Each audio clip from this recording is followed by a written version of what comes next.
Hello, friends, and welcome back to this week's episode of Artist Questions. This is the mostly weekly live stream where I look at some of the biggest questions facing contemporary artists in the art world today. My name's Dan Curtis. I am an artist, an educator, and head of education at Exchange Art, which make all this possible. Thank you again for joining me this week, and this is the second in a three-part mini-series called Smashing Imposter Syndrome, and it's all about the idea of imposter syndrome and how it works for artists and how we can break it down to get our best selves out there, really, and make the art that we want to make.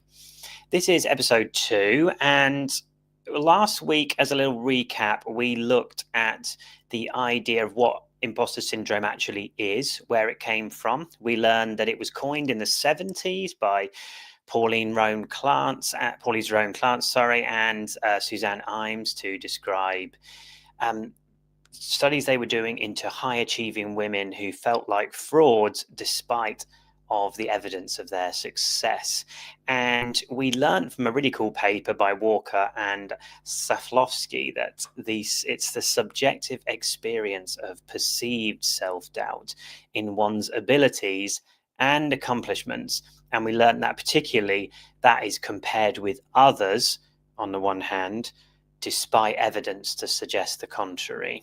And we looked at a lot of sort of ideas around imposter syndrome, why you might feel imposter syndrome as an artist in particular. And we looked at some cool quotes from Art and Fear, from Frankie McNamara and others, and looked again at the idea of capitalism and how it involves itself in sort of siloing us from one another and getting us into these compare and despair narratives. This week, then, we are going to look at the internal, experiential, mental loop that we get in as artists when it comes to imposter syndrome. So we're thinking about what it's really like to be an artist and feel like an imposter, like you are not a real artist, that you are not really part of the art world, that you don't really have value, or that you're not really supposed to or allowed to be there. And then next week, we will go beyond the personal self and looking into our connection with the world around us. And when we might feel that our art doesn't do anything valuable in the world, so what's the point of making it? And that form of imposter syndrome. So that's going to be the next 2 weeks. So today is back to the internal, the mind, the crazy knots that we can get ourselves into as creatives when it comes to imposter syndrome. There is, in studies around imposter syndrome and social psychology, this continuing attribute of imposter syndrome, or imposterism as it's sometimes called, across the board, that there's this feeling that no matter your successes, that you are somehow tricking people into being where you are and to being the person you are. And that even if you have, say, found yourself in a place where there's these societal sort of structures of success, and you are in somehow finding yourself in that realm, and you have, worked your way to becoming like a lecturer or a famous artist or someone like that, no matter how far you get, that you still have not earned the right to be there. While everyone else has, you are tricking people somehow. Everyone else is real. They know what they're doing, whereas you will be found out. And this feeling of being found out, of being exposed, of if one thing happens, everyone will suddenly learn that actually the whole thing was a fraud, is across the board, no matter the level of success of the person, a feeling that is shared when it comes to imposter syndrome. And unfortunately, for everyone, hearing this, whatever stage we're at in our life, there is no threshold that you can cross that makes you feel like you have passed that. There is no moment that occurs that suddenly you do no longer feel like imposter and you feel like you've arrived, something like that. Unfortunately, even the most, should we say, quote unquote, famous creatives feel the same. There's a amazing quote from Maya Angelou where she's talking about how she's kind of played a trick on everyone. She feels like she's swindled everyone, even though she has these incredible books that have changed some people's lives, in the fabric of the way we think about so many things. And even, to use another example, Van Gogh himself was, always in this experience of self-doubt and thinking that at any moment there could be something that reveals it to be this house of cards that's going to fall down. So where does that come from then? This idea that we have not earned the right to be where we are, no matter where we are. And I'm not saying this is like, oh, you've got to be a super successful artist or a lecturer or, have won huge prizes or something like that, because it happens across the board, no matter where we are in life.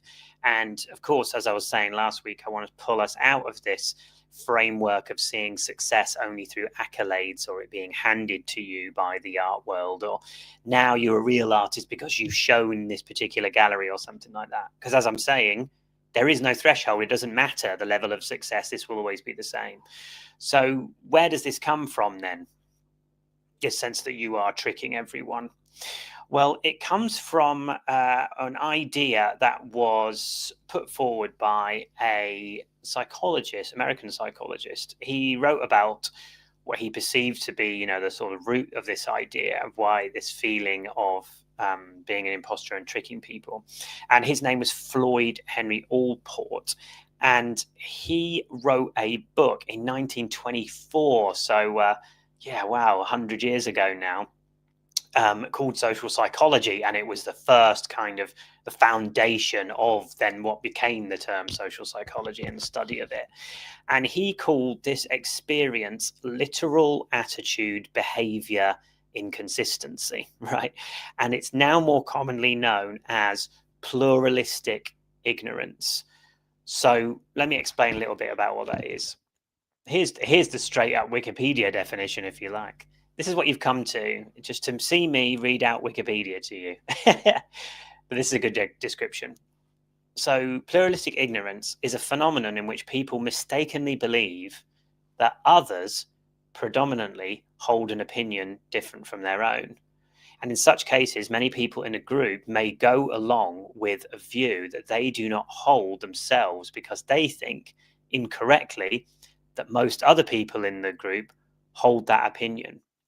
And Allport, the way he talked about it, he was kind of proposing that actually then individuals often do not act on their personal convictions or values unless they believe that those convictions or values are shared by the people around them. So then pluralistic ignorance is this kind of feeling that what you think privately is completely different to what everyone else thinks, right? And how that shows up for artists then in terms of imposter syndrome is this feeling that even if we are exploring our own area, even if we've become experts in our area in some way, that we assume that our private doubts, our private struggles, our private feelings of being less capable, less able than others are totally unique to us. And we assume that others, because there isn't much place for us to share these feelings of self-doubt, share these feelings of struggle and barriers and what we're finding difficult, we assume then that no one else feels the way that we do. And this leads to this feeling of being an imposter because look, everyone else can manage it. They've got their shit together. They're real artists. They know what they're doing. They know how to experiment, etc., etc. But I can't seem to get it together. And as you can imagine, then there's a great video on this on YouTube you can find out by Elizabeth Cox about a bit of an introduction to pluralistic ignorance. And the one thing that she says about it is that this is across the board in any kind of environment that people might find themselves in. Because we then start to believe that idea about pluralistic ignorance, it stops us sharing our best ideas or applying for things. Like, so say, for example, like, as an artist, you're thinking, oh, I can't apply for that prize because that's like way beyond me, that's for like real artists or something like that, and I'm just sort of mucking around. And then I think connected with that, as we were talking about capitalism last week, and this idea of curiosity and play sometimes feeling like an indulgence when we get stuck in thinking that everything we do has to have some sort of immediate value financially, art historically, everything like that. The idea of play then can start to feel like a sort of imposter syndrome as well. Like real artists don't muck around in the studio trying stuff. Even if they're making mistakes, they're turning into genius artworks in the end. Whereas what we're doing is kind of like wasting our time using materials that we don't really understand while all these other artists do understand it, etc., etc. Another issue with this as well, then, in this pluralistic ignorance, is the fact that when, as artists, what we do is inherently vulnerable, right? It is not grounded, as we talked about last week, in these clear metrics of success or career ladder or something like that. Even the processes, it's not something where you can complete a task and it's done or something like that. We're in this constant state of exposure and to our own ideas, to our own fears, to everything that we're trying to understand. And it's easier then to think, because it's got this vulnerability to it, making art and connecting with deep personal ideas continuously, no matter how abstract those ideas are, and being in the moment with our work, it's easier to think then that someone will sort of peer behind the curtain and suddenly say, oh, I found it, I exposed you now, you're not real, you're not good enough, etc., etc. It's easier to think that, isn't it? Because it feels like a thinner curtain, if you know what I mean. Whereas, we don't have, say, many artists don't have like a structured team or an HR department or a manager, and stuff like that. They're like these sort of reality checks or regular affirmations or things that you can tick off that you've done the correct poses, even if you did it a bit shit or whatever. That doesn't exist in the same way. So it's easy for that kind of private self-doubt to build up, to feel so fragile, and also for it to go unchallenged, because we don't have this kind of regular interaction with the reality check of saying, actually, you're doing great, you're trying your best, or you've managed to do loads of things like that, etc. And I think in the end, exactly, we'll come to this a bit more in a minute, but exactly like we were saying last week, in the original study on where the term imposter syndrome, imposterism came from, the key thing that they found for these high achieving women, who, by the way, all went to the same university, all worked in the same university, a mixture of kind of lecturers, other staff, students, they're all in the same place and all thinking, I'm the one that's the fraud, even though they all work together, which is fascinating, isn't it? And it's because they weren't connected with one another.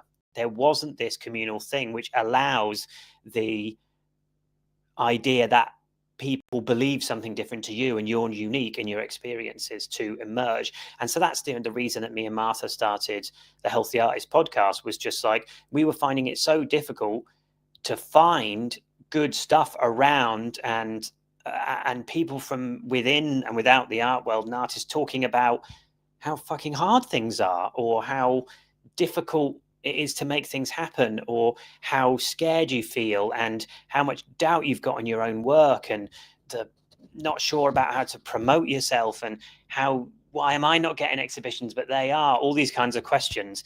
And there didn't seem to be a safe place to talk about that, and so that's why we started it, really. And we found that so much of the messages that we get from people who listen to the podcast, the kind of across the board, the main thing that people say is, I feel like I'm not on my own now in this journey. And that's so wonderful. And that kind of proves the research again that was done in the 70s with these high achieving women, that once they got them in the room together and talking to one another, people were realizing, oh my gosh, I see it now. It's not just me. And that relieved the self-doubt. And if they could do that before they were going into challenging situations, and for us as artists into experimentation and the vulnerability of the studio, if we can get that continual communal top up of understanding that we're not alone in the journey, it will take away that sense of self-doubt, private self-doubt and exposure that we feel in the context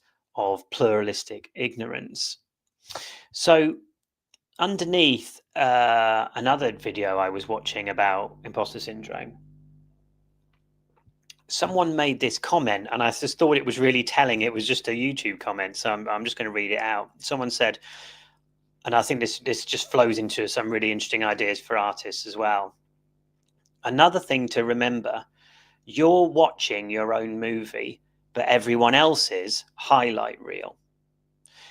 I think that's so interesting. You've got to remember that you get in full Technicolor all day, every day, particularly as an artist with like a mega imagination going on and all the ability to have this kind of heightened sense of engagement with stuff all around you all the time. You're getting the full Technicolor director's cut movie of your life, whereas everyone else that you are kind of performing this imposter syndrome with and having this pluralistic ignorance around, you're just seeing fragments. And that, again, it points back to the same thing. You're not seeing the reality of other people's lives. And so it's easier when you don't seem to see other people struggle to think that your struggles are unique to you. Further on from that, Cal Newport, in his book Digital Minimalism, talks about this idea of how social media has exacerbated this. And again, this fits perfectly with the artist's life, because social media is so much of where artists find themselves nowadays in terms of connecting with one another and promotion and stuff like that. Whether that's a good idea is for another episode.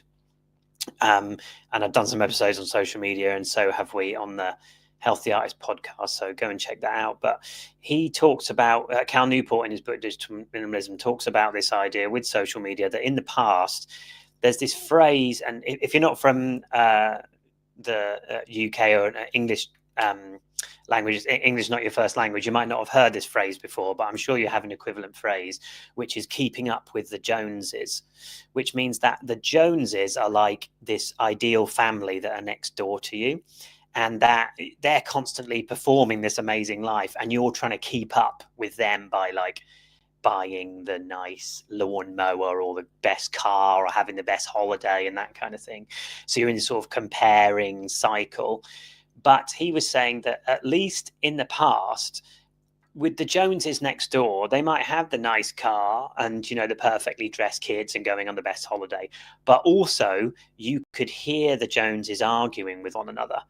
So because you live so close, so you kind of knew what was behind the veneer of their life, and you were in this, you could be in this sort of like, it's not necessarily positive, it's like a toxic headspace of like, you know, they're just as bad as me, you know. But and there's some sort of connection there with that idea of the pluralistic ignorance we were talking about, that, you know, at least in the past you could kind of have, you know, the people around you, you could kind of understand that we're all sort of on the same page or something like that. And now we've got things like social media, which are entire like massive mega machines that are completely designed now to hide those failures. It's literally like, if we're watching our own movie and others' highlights reel, and that's what it looked like in the past, now it literally is watching highlight reels, like to the literal degree. And not only highlight reels, but highlight reels created in an app that allows you to literally change the way your skin looks, to change the entire lighting in a space, to add music, to cut things perfectly, to have subtitles, like, and, you know, and they are literally called reels, aren't they, on Instagram? It's kind of so hilarious. It's like literally it's telling us what it is, and yet we look at it and think, wow, they've got it together, and so I must be uniquely a failure. And this is what imposter syndrome is like, regardless of your skill level or where you're at in your life. And I think also then that connects with this sort of presentation of art history, particularly in the West, and then what I like to call like sort of the Wikipedia life. You know, when we look at other artists and we see their life as a highlight reel or like a Wikipedia article. Yeah. I'm always fascinated by Agatha Christie's Wikipedia page. You know, Agatha Christie is the most published author in the entire world and most translated. And, you know, only after the Bible is Agatha Christie's books, you know, so huge levels of success. And, you know, obviously she didn't see all of that in her life, but saw a fair amount of it towards the end. But there's a bit on her Wikipedia page which is fascinating, because she got, you know, most of the Wikipedia page is all about her success and her breakthrough novel, and how that began the sort of journey of her writing career, and for her to write around, you know, 90 books altogether, and the success of that. But there's like a paragraph before it which is like early life, you know, or something like that, and it says that she had, I think it's 11 novels rejected. And when you think about it, that passes by in a sentence. 11 novels rejected before she had her breakthrough novel, blah, blah, and that's what it focuses on. And I think it's fascinating to think that 11 novels is like, that's 11 novels worth of time, worth of hopes, worth of dreams, worth of vulnerability, worth of writing and correcting and editing and scheming and planning. Not just one book, which is hard, but 11 books is like, it's unfathomable to me, like the level of vulnerability and work and commitment and just love for writing to keep going. But also that one sentence is all real pain and all real struggle, and we can totally erase that. And we have to erase that if we are going to believe in the myths that are surround imposter syndrome. We have to remove those sections, just like Wikipedia does, or let it pass in a moment, to see this unmediated, unfiltered stream of success, you know. And so it's very, the way everything operates right now is very much about, you know, competing for such small pieces of attention that the success is kind of maximized on like a huge level of technicolor, you know, beyond technicolor into new colors that don't even exist in the universe. There's another line in her Wikipedia page as well, which talks about her being in sorry, I've got cat hairs here, being, you know, oh, then she paused writing to become a nurse during the Second World War, you know, for 4 years, and that passes as well, and you're like, fuck, you know, what was that like, you know? And it like is just there and gone in a moment, this bit of life. In a way, I sometimes want to think, like, when I look back on Wikipedia and Instagram, and I know it's a reel, I know it's a highlight reel because I make them myself. I've seen it, I know how it works, and yet I still believe it. I still believe that people therefore are doing better than me. It's like, how can I be so stupid in so many ways? And it's bring again that as artists, everything feels so much more vulnerable, and therefore, as these apps and these ways of like framing artist life or art history, they speak directly into that doubt about swindling and tricking people. And because of this pluralistic ignorance we believe in, yeah, but we need to begin unpacking that, you know, and looking at it and reframing it in another way, which is what we'll do now for the rest of this episode. Because in reality, right, the doubt that we feel is not unique to us, even if it does feel unique. It is shared deeply and widely, right? So let's start breaking down some of the illusion and what we could use to begin to do that.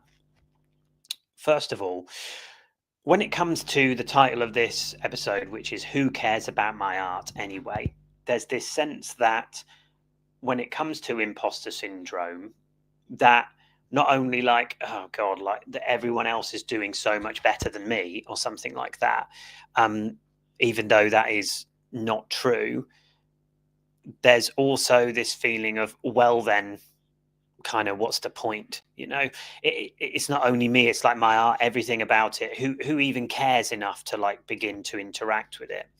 And what I want to begin to say is, you are not a reliable narrator of your audience. Okay.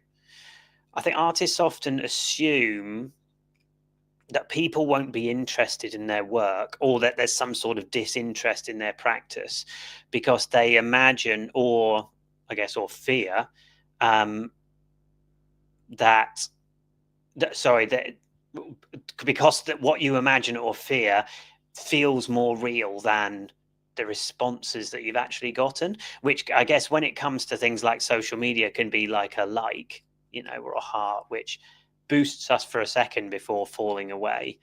But you don't see the people who did save your piece and look at it. You don't see the people who've got it on like a vision board, or got your website bookmarked, or were so moved when they saw your exhibition, and they just don't know who you are, they're not connected with you, or not said anything. Your art has a private afterlife, that you don't get to witness. And I think we need to really be careful when we're like, oh, who cares about my work, to not forget about the way that art is actually operating, which is so often so personal for so many people. But also that can come in an active sense, because I remember when I was a stage comedian for many years, I did stand-up comedy and sketch comedy with my partner Lizzie and another friend of ours, Ed. And I remember when we first went as a sketch group to the Edinburgh Fringe Festival, which is the biggest like comedy festival in the world, and we were doing a little venue there, doing a run of shows throughout the month. And I had so much imposter syndrome. We'd not done much stage performance at the time. We hadn't like racked up that many shows. The writing was very fresh. We were really learning as we were going. And when I look back on it, it was like an amazing step that we took to go and do that. But at the time, I couldn't see this as like fun experimentation, trying things out, seeing where it was going. All I thought the whole time was, I don't deserve to be here. I'm not allowed to be here. And what it led to, again, with this being not a reliable narrator of your audience, is that there were times after some of the shows where people would come up and say, oh, that was really funny, I really enjoyed that. And I would say, and I did this multiple times, I would say, oh, thanks, yeah, but it was a bit shit and I forgot what I was doing, and yeah, we actually, I wasn't sure about this one today and I mucked it up. And they would say, oh, they'd kind of, their face would change, and then they'd say, oh, no, it was good, it was really good, and then they would go off. And I think we talked about it later, and I realized that in doing that, I was really, really discrediting my audience. And I was kind of saying, no matter what experience you've had, I actually don't care about your experience, because I want to choose to believe my own myth that I am an imposter, rather than accept the evidence in front of my eyes, which is someone telling me that they have enjoyed what I've made. And that links to a really great video I watched the other day by Dr. Alok Kanosia. He's a psychiatrist, American psychiatrist, and he runs a YouTube channel called The Healthy Gamer, I think it's called.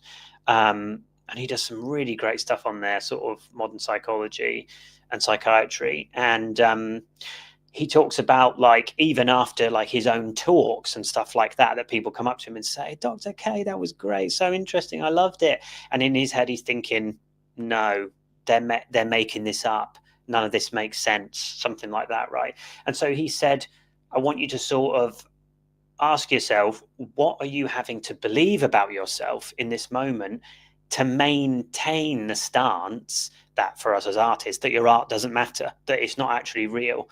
What story are you telling about yourself?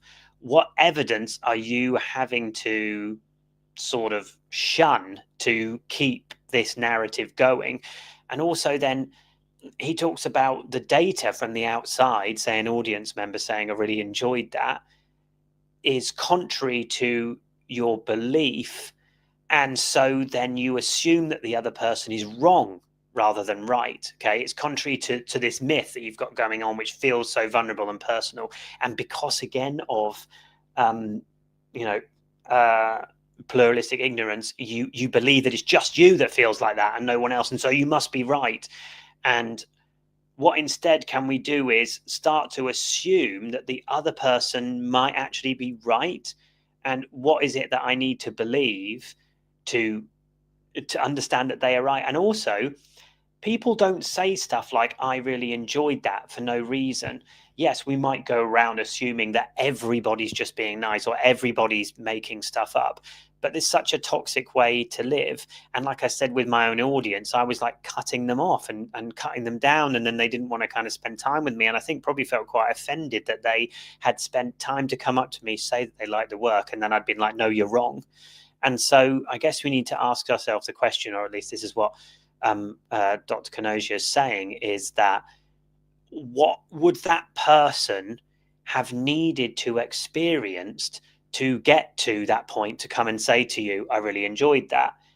And it would have to be that they enjoyed it, wouldn't it?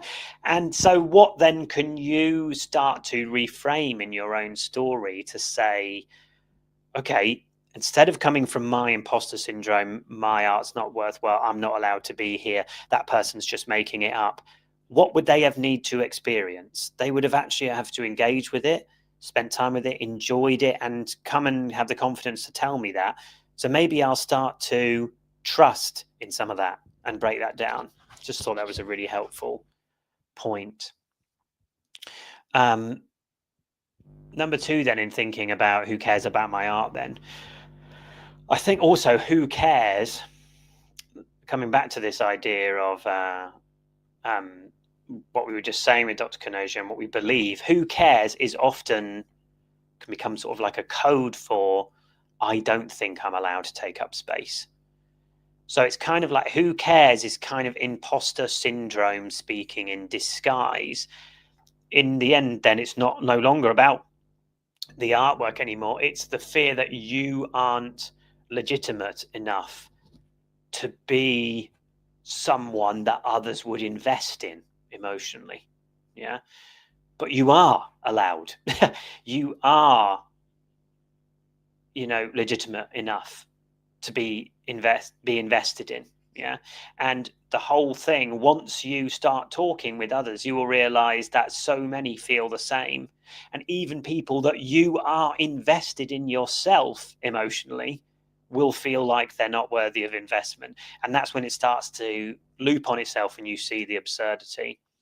Because in the end, when it comes back to that kind of classic idea of that imposter syndrome being the sort of inner critic of ourselves and us seeing the full movie of our life, and so being able to slam it down from like a full critic's perspective, the problem is that your inner critic is not qualified to measure the impact that your art is having on other people, or to measure the idea that whether you're an imposter syndrome or not.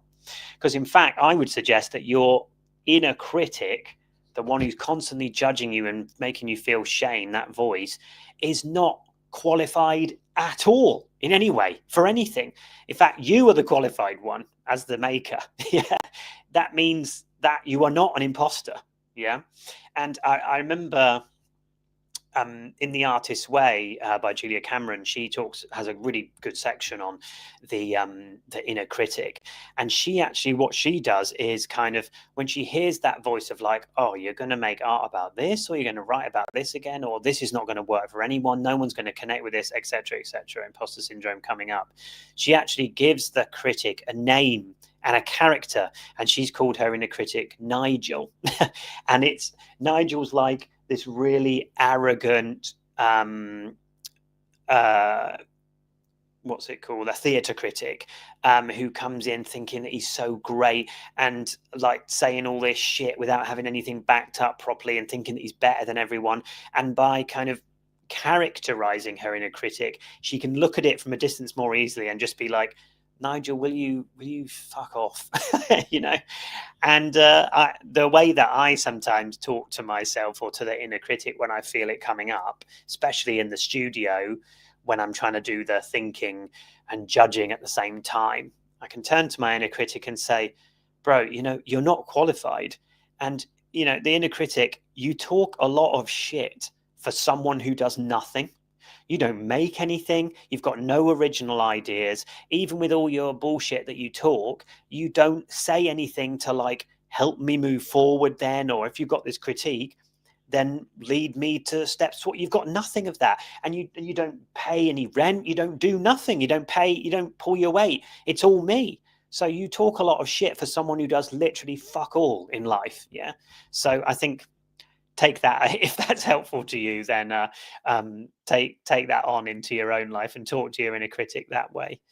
um, you know, in the end here as well, I'm not talking about I'm talking about inner critic, this voice, but I'm not talking about, deep existential anxiety, depression.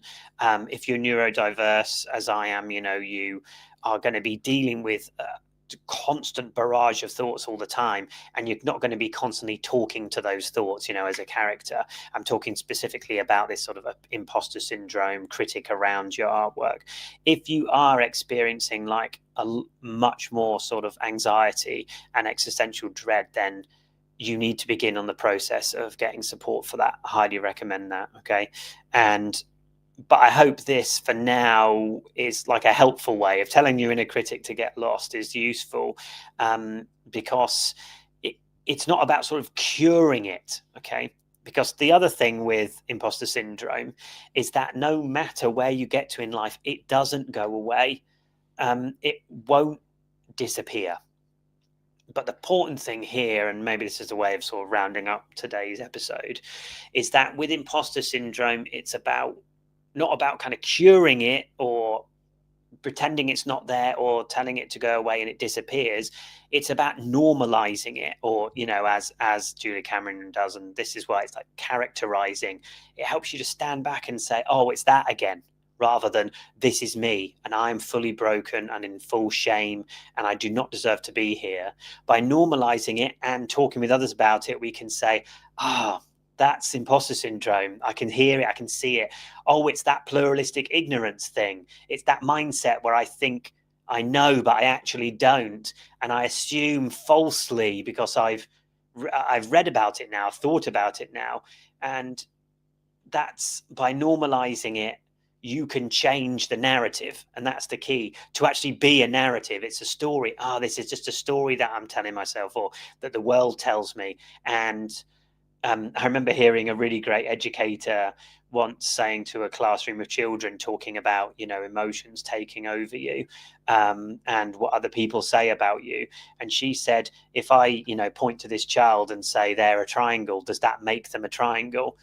No, it doesn't. If I think in my head, I am a triangle, do I become a triangle? No, I don't. Your thoughts are not you. They don't make you into something, So, I think that's really helpful. And if you can stand back from some of those toxic thought processes and think about them as processes, as narratives, then you're going to be in a much stronger way for thinking about reframing. To finish, then, I want to give you another way of thinking about it as well. There's a book that my son has, which is part of a really amazing series by this brilliant writer. I'm just going to get it up. Yeah, by Tom Percival, his name is. And it's called Ruby's Worry. And it's a kid's book, part of his sort of illustrated series called Big Bright Feelings. And it's about dealing with these kind of mental narratives. And what I find quite interesting about Ruby's Worry is that Ruby is this little girl who suddenly gets these worries coming up. We don't hear about what they are, but it talks about what the worry that she's having. And the worry is kind of characterized as this little cloud with eyes. It's not like a cloud, it's more like a sort of. I'm just going to get the book. Give me one sec. Let me go and get it.